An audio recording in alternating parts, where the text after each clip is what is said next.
안녕하세요. 하루 6시간 영어만 사용하는 유치원 과연 아이에게 도움이 될까요? 많은 부모님이 조기 영어 교육을 선택합니다. 하지만 그 선택은 아이의 언어 발달, 정서, 자율성에 어떤 영향을 줄까요? 오늘 그 진실을 함께 알아보겠습니다.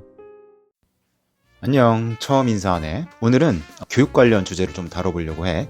최근에 EBS 뉴스에서 단독이라는 타이틀을 걸고 영어 유치원 부작용에 대한 연구물을 갈무리해서 기사를 냈어. 내가 나름 유아교육에 몸담그고 있잖아. 그래서 어떤 연구지 너무 궁금한 거야. 그래서 뉴스에 등장하는 연구를 한번 찾아봤지. 그런데 PDF 파일 형식을 찾아달라는 검색 결과에 비슷한 주제 연구물들이 몇 개 나오긴 했어. 근데 나머지는 대부분 설문조사 요청이더라고. 발표한 지가 얼마 되지 않아서 아직 안 나오는 건가? 라는 생각을 하다가 제목 말고 발간 등록번호라는 걸로 한번 찾아보기로 했어. 그랬더니 2개의 PDF 파일이 나오더라. 그러다가 표지에 보니까 대구라는 글자가 보여서 대구시청, 대구광역시 교육청에도 가봤는데 없고, 대구의 교육연구소 격인 대구광역시 미래교육연구원까지 뒤져봤는데 역시 없었어. 끝까지 찾는다는 생각으로 검색창을 넘기던 도중에 보고서 제목이 모두 일치하는 결과가 있어서 클릭해서 들어가 봤지. 그랬더니 원문 복사 신청을 할 수 있는 것 같은 거야. 너무 기쁜 나머지 사용할 수 있도록 가입도 해보고 어쩌고저쩌고 이걸 다 해봤는데 결국 실패. 자세히 보니까 아까 봤던 그 화면에서 국가정책정보협의회 회원 소속 직원만 원문 복사 신청 및 자료 대출 신청이 가능합니다 라고 써 있는 거 있지. 나만 못 봤나? 국립중앙도서관에도 검색해봤는데 신청 제한이더라고. 그러고 보니까 23년 연구길래 찾을 수 있지 않을까? 하는 희망을 품었는데 역시 없었어. 여튼 그래서 결론은 EBS 뉴스에서 참고한 논문은 23년도 말에 작성된 논문임에도 전혀 확인할 수 없었다는 거. 그래서 앞에 발간 등록번호 2개로 등장한 그 파일 있잖아요. 그거랑 다른 유사 주제의 논문들을 쓱 한번 훑어본 결과들을 정리해서 영어 유치원이 아이들에게 도움이 될지에 대해서 정리해 줄게. 그 전에 알아둬야 할 것이 있어. 영어 유치원이라는 명칭은 잘못된 명칭이라는 거. 이미 알고 있는 사람들도 있겠지만 영어 유치원은 사람들이 조금 더 친근하게 느낄 수 있도록 한 명칭일 뿐이지 정식 명칭이라고 볼 수는 없어. 누리과정에 적용을 받는 공식적 교육기관이 아니기 때문에 유치원은 아닌 거지. 영어는 누리과정 외의 선행학습이라서 유치원에서는 정규 과정 중에 영어를 교육할 수 없어. 쉽게 말하면 영어를 오전 중에 진행한다면 거기는 유치원이 아닐 가능성이 높다는 거지. 그곳은 사설교육기관, 그러니까 학원인 거야. 학원이니까 가능한 거지. 따라서 정확하게는 영유아를 대상으로 운영되는 사설 영어 학원인 거지. 그래서 지금부터는 영어 유치원이 아니라 영어 학원이라고 부를 거야. 참고로 난 영어 학원에 대한 부정적 인식이 조금 더 우세한 편이니까 참고하고 들어줘. 그럼 다시 본격적 주제로 돌아와서 최근 7세고시란 말이 돌 정도로 영유아 시기부터 높은 수준의 압박을 주는 교육이 트렌드인 양 소개되고 있어. 한마디로 어렸을 때부터 빡세게 굴리고 있는 거지. 이런 교육들, 그중 영어 학원이 아이들한테 도움이 될까? 일단 아이들의 현재적 시점에서 생각해보자. 10년도 넘은 연구이긴 하지만 영어 학원 책자나 다른 정보, 그리고 원장, 그리고 학원 경험이 있는 어머니들을 면담한 연구 결과를 확인해보면 교과목별 프로그램으로 운영하고 있는 영유아 학원들은 결국엔 영유아 시기의 발달을 중점적으로 해야 하는 그런 여러 가지 발달들을 제대로 고려하지 못한 교육들이 이루어지고 있다라고 말하고 있어. 그리고 영어 학원을 보내는 부모들이 걱정하는 바가 있는데 그 우려들을 좀 살펴보면 가르치는 교사의 질적 우수성을 확인하지 못한다는 점, 그리고 영어를 많이 가르치는 만큼 한글 교육이 부족해지고 그 밖에 다른 경험들도 부족해진다는 점이 있었어. 그리고 유치원 교사들은 영어 학원을 다니는 아이들을 볼 때 또래를 받아들이는 마음, 그러니까 또래 수용도 같은 것들이 부족하고 스스로 하는 것, 자율성이 적다는 점, 그리고 급식, 손 씻기, 화장실 사용 등과 같은 기본적 생활, 태도 같은 것들도 잘 이루어지지 않는다는 점들을 부정적 영향으로 언급하기도 했어. 만 3세 아동의 사례를 이야기하고 있는 연구를 보면 영어를 가르치고 싶은 어머니가 영어 영상을 지속적으로 보여줬더니 영어 표현이 늘지도 않았고 더욱이 한국어 소통 발달도 언어 치료가 필요할 정도로 지연되었다고 해. 부모의 사교육에 대한 설문조사 결과를 추가적으로 더 살펴보면 인지, 언어, 사회성 그런 부분에서는 나름 효과적인 것으로 생각하고 있지만 건강, 신체, 창의성, 정서 측면에서는 좀 부정적일 것이라는 인식이 더 높았어. 실제로 체력 저하나 스트레스 문제를 경험했다는 부모는 50%가 넘었지. 그리고 앞서 10년 전의 연구와 마찬가지로 한국어 습득 또는 학습에 대한 어려움을 느끼고 있었어.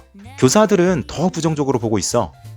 인지 및 언어 발달도 그다지 긍정적이지 않고 건강 및 신체는 매우 부정적이라는 견해가 40%가 넘었으니까. 창의성과 집중력을 낮추고 문제 행동, 스트레스, 멍한 시간들이 늘어난다고도 했어. 적극성, 자주성, 자율성과 같은 학습 태도도 나빠진다고 인식하고 있지.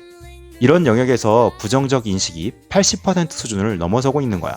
전문가들의 의견들도 실효성이 미비하고 전인 발달을 저해할 뿐만 아니라 인지 과부하로 인한 학습에 대한 부정적 감정만 형성된다고 했어. 모국어 발달 저해, 내적 동기 저해, 불안 증가, 경제적 부담 가중 등의 지적도 있었지. 참고로 여기 나온 결과들은 EBS 뉴스의 내용과도 비슷해. 왜 그럴까? 바로 이 결과를 발표한 분이 그토록 내가 찾았던 정책 연구의 공저자라는 점은 안 비밀. 그리고 다른 연구에서는 사교육을 받은 아동들이 그렇지 않은 아동에 비해서 과잉 행동이나 부주의 등의 행동 문제가 더 적다는 걸 보면 교사들의 부정적 인식이 조금 큰 건 아닐까 싶어. 그리고 사교육의 정도가 부모의 관심이라는 점에서 더 나은 결과가 나왔을 수도 있겠지. 그만큼 부모의 관심은 중요한 거야. 그런데 이상하게도 사교육이 부모와의 상호작용 빈도를 낮춘다는 걸 보면 어쩌면 사교육의 진짜 장점일지도 몰라. 그래도 상호작용 빈도 감소는 아이의 사회적 발달을 소홀히 하게 되는 결과로 이어질 수 있다는 점에서 조심할 부분이야. 그런데 사교육도 학습에 중점을 두느냐 아니면 경험과 조금 더 다양한 체험들을 할 수 있는 예체능에 중점을 두느냐에 따라서 조금 다른 것 같아. 학습 사교육 프로그램에 참여한 경험이 많은 아동이 자존감이 낮을 가능성이 더 높다고 하네. 참고로 그토록 찾았던 연구의 몇 가지 단초들을 좀 따라가 보면 이런 내용이 확인돼. 소아정신과 전문의를 통해 확인된 바에 의하면 취학 전 실시되는 학습 사교육으로 인해 영유아 학습자는 흥미 및 동기 저하와 더불어 학습 스트레스를 겪는 등 정신건강에 부정적인 영향을 받는데 이는 결국 언어 및 인지 영역을 넘어서 정서 및 사회 영역의 발달에도 악영향을 미친다. 아까 말했던 두 개 자료 중에서 내가 그토록 찾던 그 연구에 있는 내용을 발췌한 부분을 내가 따로 또 가져온 거야. 좋다고 이야기되는 학구의 특징 중에 아동 정신과가 많다는 이야기도 들리던데 좀 안타까운 현실이야. 실제로 내가 살펴본 연구를 보면 외국어 학원 밀도 분포랑 상담 및 놀이치료센터의 밀도 분포가 일치하는 결과를 보이기도 했지. 그럼 다음으로 미래에 도움이 될지에 대해서도 한번 생각해보자. 영유아 시기의 사교육 경험이 그다지 긍정도 부정도 아니다는 결과야. 투자한 만큼의 이익이 없달까? 단기적으로는 행동 차원의 효과는 조금 있지만 정서적 부분에서는 부정적 영향력을 보이고 있으니까 말이지. 취학 전 영어 사교육 경험이 중학생 때의 영어 학습에는 어떤 영향을 미칠까? 취학 전 영어 사교육 경험이 가장 높은 집단이 무경험 집단보다 영어 학습 태도 중 영어 불안이 높았고 무경험 집단이 유경험 집단에 비해 영어에 대한 더 높은 학습 동기를 보였지. 영어 성취도도 무경험 집단이 높게 나왔어. 유경험 집단 중에서도 가장 많은 사교육을 경험했던 집단이 가장 낮은 영어 점수와 등급을 보였다는 사실. 이 결과의 의미를 간단히 정리해보면 어렸을 때 영어 사교육을 많이 하면 중학생 때 영어를 공부하고 싶어하지 않고 실제로 성적도 좋지 않더라는 말이지. 이런 부분이 있음에도 사교육 시장이 팽창하는 건 아무래도 경쟁이 치열한 우리나라의 사회적 구조에 있지 않을까?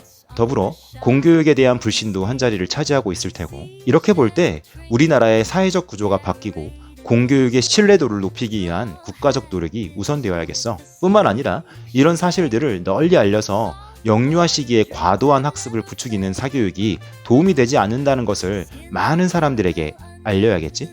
그런 의미에서 알림, 구독, 좋아요 해봅시다. 그러면 부모님들의 불안도 조금은 줄일 수 있지 않을까?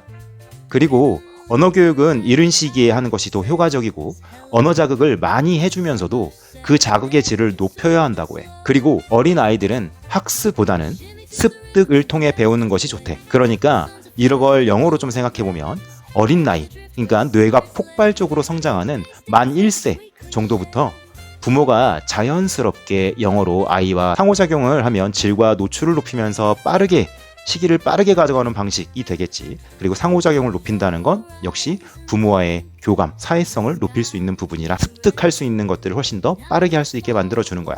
그렇게 된다면 영어에 훨씬 더 많이 노출되고 더 좋은 방법으로 배울 수 있게 될 거야.